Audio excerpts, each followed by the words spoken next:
Assalamualaikum warahmatullahi wabarakatuh. Perkenalkan, nama saya Filza Maulida Kusantia, NIM 0604032080. Saya berasal dari Jember. Saya kuliah pada Prodi Manajemen Pendidikan Islam, Fakultas Tarbiyah dan Keguruan, UIN Sunan Ampel, Surabaya. Sebelum saya akan menjelaskan materi yang akan saya bahas kali ini, saya terlebih dahulu akan menjelaskan tentang keunggulan belajar manajemen pada Prodi Manajemen Pendidikan Islam.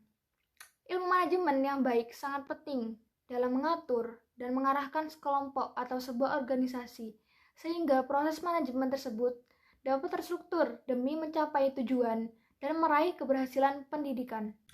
Jadi, beberapa keunggulan dalam belajar manajemen yang pertama yaitu membentuk pribadi yang ulet dan teliti.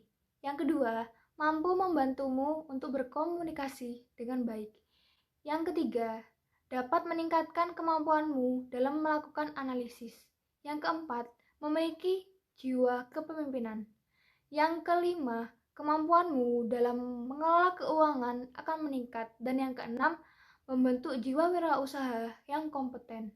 Belajar manajemen dalam Prodi MPI mengacu pada nilai-nilai keislaman yang berdasarkan Al-Quran dan Hadis. Selain itu, manajemen pendidikan Islam juga lebih berfokus dalam pengelolaan lembaga-lembaga pendidikan Islam, seperti madrasah, pesantren, perguruan tinggi Islam, dan yayasan pendidikan Islami. Tiap-tiap lembaga pendidikan membutuhkan manajemen yang baik dalam mengatur keuangan, tenaga pengajar, kesiswaan, kurikulum, serta sarana dan prasarana.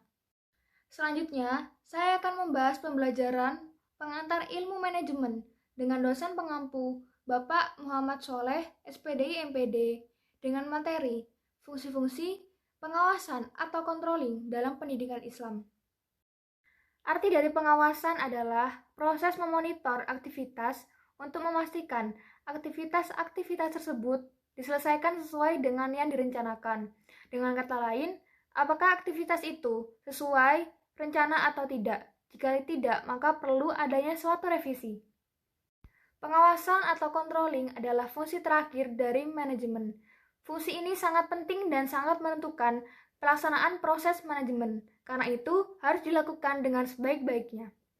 Fungsi pengawasan atau yang bisa disebut dengan controlling yaitu untuk mengawasi, memantau terhadap pelaksanaan kegiatan organisasi, menjamin agar supaya semua pekerjaan yang sedang dilakukan berjalan sesuai dengan rencana yang telah ditentukan sebelumnya.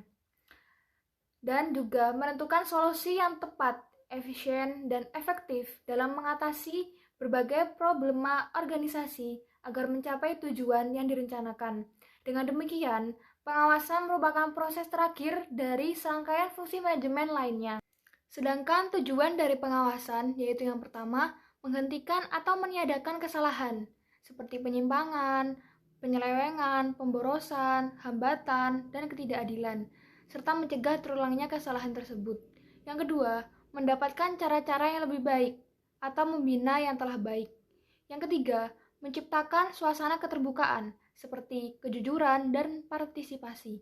Yang keempat, memberikan opini atas kerja organisasi. Dan yang kelima, mengarahkan manajemen untuk melakukan koreksi atas masalah-masalah pencapaian kinerja yang ada. Langkah-langkah pokok dalam proses pengawasan yaitu menentukan standar dan metode untuk mengukur performa.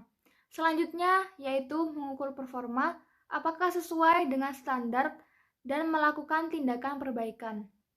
Pengawasan dalam pendidikan Islam mempunyai karakteristik yaitu pengawasan bersifat material dan spiritual. Monitoring bukan hanya manajer tetapi juga Allah Subhanahu wa taala, menggunakan metode yang manusiawi yang menjunjung martabat manusia. Dengan karakteristik tersebut, dapat dipahami bahwa pelaksana berbagai perencanaan yang telah disepakati akan bertanggung jawab kepada manajernya dan Allah sebagai pengawas yang maha mengetahui. Di sisi lain, pengawasan dalam konsep Islam lebih mengutamakan menggunakan pendekatan manusiawi, pendekatan yang dijiwai oleh nilai-nilai keislaman. Baik, itu saja yang bisa saya sampaikan. Kurang lebihnya mohon maaf. Wassalamualaikum warahmatullahi wabarakatuh.